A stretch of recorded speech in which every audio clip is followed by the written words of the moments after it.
संजय, कल तक लड़ाई पिछड़े वर्ग की थी कि भाई अगड़ा बनाम पिछड़ा, उसमें आरक्षण का पुट भी जोड़ा जा रहा था।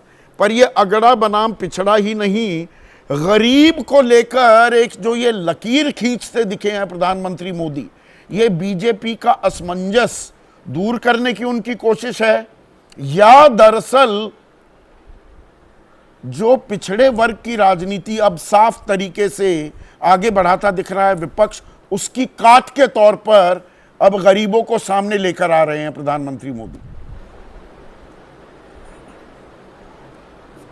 संदीप जी, मुझे लगता है बिल्कुल स्पष्ट है, जो विपक्षी पार्टियां हैं वो सामाजिक न्याय के मुद्दे को लेकर के आने वाले लोकसभा चुनाव में जाने की पूरी तैयारी कर ली है उन्होंने। और अगड़ा बनाम पिछड़ा तो नहीं कहूँगा, लेकिन ये कहूँगा कि पिछड़ा बनाम पिछड़ा ही हो रहा है। हाँ। क्योंकि पिछड़े के वोट को साधने के लिए विपक्षी पार्टियां एकजुट हो रही हैं, तो उधर बीजेपी भी कोशिश कर रही है। लेकिन मैं कहूँगा प्रधानमंत्री नरेंद्र मोदी ने एक नया दांव खेला है, और इस दांव के तहत उन्होंने अभी एक नया नारा दिया है कि पिछड़ों की राजनीति तो ठीक है, लेकिन अगर नंबर संख्या की बात हो रही है तो सबसे बड़ी संख्या गरीबों की है और राजनीति गरीबों की होनी चाहिए। तो मुझे लगता है ये जो उनकी जो स्ट्रैटेजी है, जो उन्होंने जो पहल की है, वो ओबीसी वोट को जो मोबिलाइज करने का जो इंडिया गठबंधन ने एक तरह से एक स्ट्रैटेजी बनाई है, उसको काटने की स्ट्रैटेजी है। नहीं, आपने कहा कि ये अगड़ा बनाम पिछड़ा नहीं, पिछड़ा बनाम पिछड़ा है, पर इसमें दरअसल अगड़ा बनाम पिछड़ा राजनीति का पेंच इसलिए भी अटका हुआ है कि अगड़ा ये माना जाता है पारंपरिक तौर पर कि वो बीजेपी के साथ ज़्यादा है, लड़ाई पिछड़े वर्ग में है। और अगर बिहार में आबादी 84% है, बाकी राज्यों में ना भी हो उतनी, पर वहाँ पर भी उसका इम्पैक्ट पड़ने वाला है, तो ये पिछड़े को कौन लेकर जाएगा साथ में, वहाँ गेम अटक गया है क्या?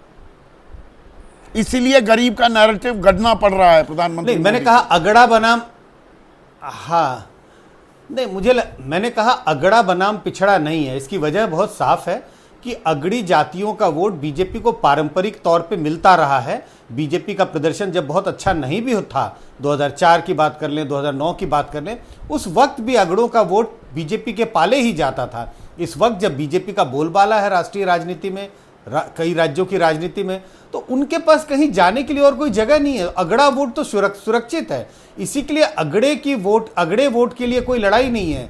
सारी कवायद हो रही है पिछड़े वोट को अपनी ओर साधने के लिए। और चूंकि इसमें अब एक कंपटीशन सा होता हुआ दिखाई पड़ता है। पहले तो अगर आपने जिन आंकड़ों का जिक्र किया उससे साफ दिखाई पड़ता है पिछड़ों का वोट पिछले 10 साल में बीजेपी की ओर शिफ्ट हुआ है, और उसका भारी नुकसान कांग्रेस को और रीजनल पार्टियों को हुआ।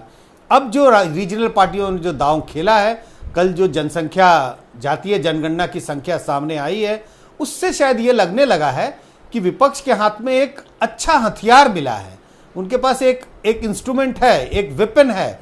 अब सवाल है कि उसका वो इस्तेमाल कैसे करेंगे, कैसे मैसेजिंग करेंगे, इस पर सारा कुछ निर्भर करता है।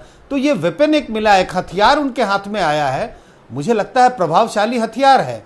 तो प्रधानमंत्री मोदी उसकी काट के तौर पर उसको कैसे काटें, वो ये तो नहीं कह सकते कि हम पिछड़ों की वोट की अब परवाह नहीं करते।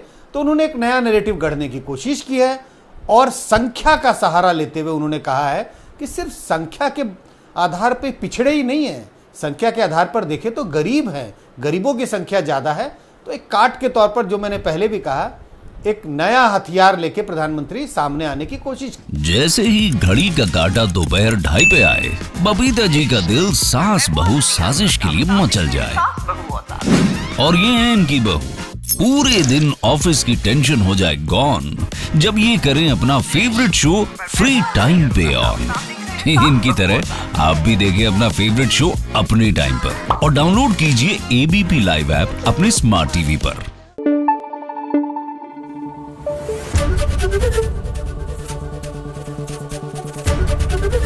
एबीपी न्यूज आपको रखे आगे।